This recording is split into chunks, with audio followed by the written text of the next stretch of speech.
अभी घटनाक्रम हुआ है और घटनाक्रम में जांच होना बाकी है, लेकिन राजनीतिक तौर पर जो प्रतिक्रियाएं आ रही हैं वो आपके सामने हैं कि किस तरह से इस हमले पर जो बाबा सिद्दीकी को लेकर हुआ है उनकी जान चली गई है और उन्हें 3 गोलियां मारी गई हैं। राजीव, अभी तो कुछ पता ही नहीं चला है, अभी तो सिर्फ हमलावर जिनके बारे में मुझे जानकारी मिल रही है 2 से 3 हो सकते हैं वो संख्या में, जिनको हिरासत में लिया गया है और राजनीति का दौर शुरू हो गया है। ये कहा जा रहा है कि बीजेपी महायुति वाले इसके लिए जिम्मेदार है।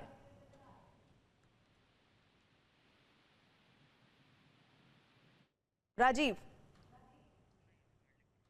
चलिए राजीव नहीं है इस वक्त हमारे साथ, दोबारा जुड़ेंगे, लेकिन मैं अभी इस वक्त एक्स प्रोफाइल बाबा सिद्दीकी का देख रही हूं जिसमें उन्होंने आज 11 घंटे पहले विजयदशमी की हार्दिक शुभकामनाएं दी हैं और 2 दिन पहले जब रतन टाटा जी का निधन हुआ था तब एंड ऑफ एन एरा और उनकी एक तस्वीर के साथ ये पोस्ट किया है।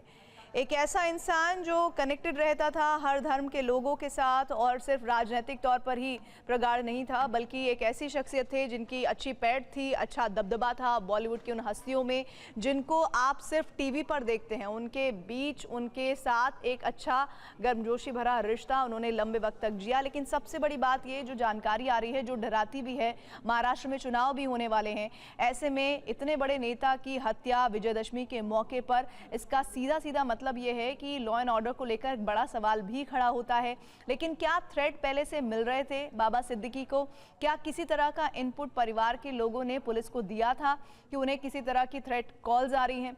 अभी ये पूरी जो बातें हैं, जो सारी बातें जिक्र में हो रही हैं, ये जांच का विषय है, तफ्तीश की जाएगी। हमलावरों ने बाबा सिद्दीकी को 3 गोलियां मारी हैं और उसमें जानकारी है कि हमलावरों को हिरासत में भी लिया गया है। उनके सीने और पेट में गोली लगी और जैसी ये खबर आई उसके कुछ ही देर बाद लीलावती हॉस्पिटल की तरफ से ये कंफर्म कर दिया गया कि वो अब हमारे बीच नहीं रहे हैं। क्या ये राजनीतिक रंजिश का नतीजा है उनकी हत्या या फिर कोई और वजह है? अभी तक परिवार की तरफ से कोई जानकारी सामने नहीं आई है और ये बहुत जल्दी भी है कि परिवार कुछ कह पाए कि आखिर उनके परिवार के सदस्य, पिता, भाई, पति, आखिर किन वजहों से उन्हें मारा गया है। एनसीपी अजीत गुट के वो नेता थे। 2024 फरवरी में उन्होंने कांग्रेस से 48 साल तक कांग्रेस में जुड़े रहे, कांग्रेस छोड़ दी, उसके बाद एनसीपी अजीत गुट में शामिल हुए क्योंकि उन्हें ऐसा लग रहा था कि जो वो डिजर्व करते हैं वो नहीं मिल पा रहा है और इसी वजह से उन्होंने कांग्रेस पार्टी छोड़ दी थी। लेकिन कांग्रेस पार्टी छोड़ने के बाद भी संबंध उनके नहीं अभी कह सकते कि ख़त्म हुए थे, क्योंकि लगातार जो रिश्ते होते हैं वो राजनीतिक तौर पर नहीं, वो पर्सनली होते हैं, वो व्यक्तिगत तौर पर होते हैं। और अभी जो नेता कांग्रेस के जुड़े वो भी ये कह रहे थे कि हमारे बहुत अच्छे संबंध थे उनके साथ, लेकिन कौन वो लोग हैं किन्होंने गोली मारी है? बेटे जिशान के दफ्तर से वो घर जा रहे थे, कहीं किसी काम से जा रहे थे और उस दरमियान उन्हें गोली मारी गई है। पूरे इलाके को, 2 तस्वीर आपको दिखा रही हूँ, कॉर्डन ऑफ कर दिया गया है जहां पर इस घटना को अंजाम दिया गया है। वहीं दूसरी तरफ उनकी बाबा सिद्दीकी की तस्वीर दिखा रहे हैं, जब वो ये पुरानी तस्वीरें हैं जो हम आपको दिखा रहे हैं, लेकिन पहली जो तस्वीर है सीने और पेट में गोली लगी थी उन्हें, जहां पर उस जगह को घेर लिया गया है विजयदशमी के मौके पर। और अभी 2 तारीख को यानी 10 दिन पहले इंस्टाग्राम प्रोफाइल पर उन्होंने अपने बेटे जीशु को बर्थडे विश भी किया है कि मेरा घमंड जीशु। और 2 अक्टूबर 10 दिन बाद एक बेटे के लिए सोचिए, उसका जन्मदिन 10 दिन पहले था और 10 दिन बाद उसके लिए ये खबर सामने आती है कि उसके पिता इस दुनिया में नहीं है और उसके बेटे के दफ्तर से निकलते हुए ही उसके पिता को मौत के घाट उतार दिया जाता है। ये एक परिवार के तौर पर, एक बेटे के तौर पर, रिश्तों के तौर पर कितनी ज़्यादा दर्द पहुंचा देने वाली खबर है। लेकिन अभी हमलावर कौन है, किन्होंने मोटिवेट किया उन हमलावरों को, क्या ये पॉलिटिकली मर्डर है या फिर किसी भी तरह की और जानकारी, कुछ भी क्लियर नहीं है। सिर्फ परिवार से इंतज़ार किया जा रहा है कि क्या उन्हें कोई धमकी भरे कॉल्स आ रहे थे, नहीं आ रहे थे।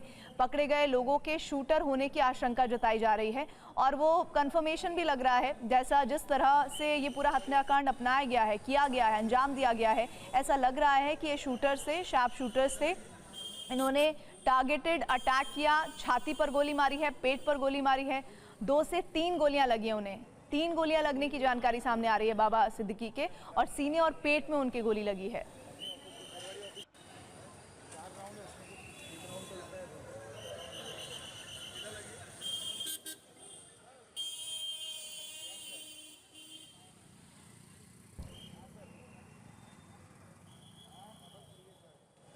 बाबा सिद्दीकी के अगर पॉलिटिकल करियर की हम बात करें तो वो 3 बार बांद्रा पश्चिम से विधायक रहे और उनका रौला था उस इलाके में, सिर्फ राजनीतिक तौर पर नहीं बल्कि बॉलीवुड सेलेब्स में उनका एक अलग ही रुतबा था और बहुत ही ज़्यादा वो वहाँ के बांद्रा में रहने वाले जितने भी बॉलीवुड के सेलिब्रिटीज़ थे उनको बहुत मानते थे। इनफैक्ट ये भी कहा जाता है कि शाहरुख और सलमान में जो लंबे समय तक कोल्ड वॉर चली उसको ख़त्म करवाने का श्रेय भी उन्हें ही जाता है, यानी उनकी वजह से ही उनके बीच की लड़ाई ख़त्म हुई।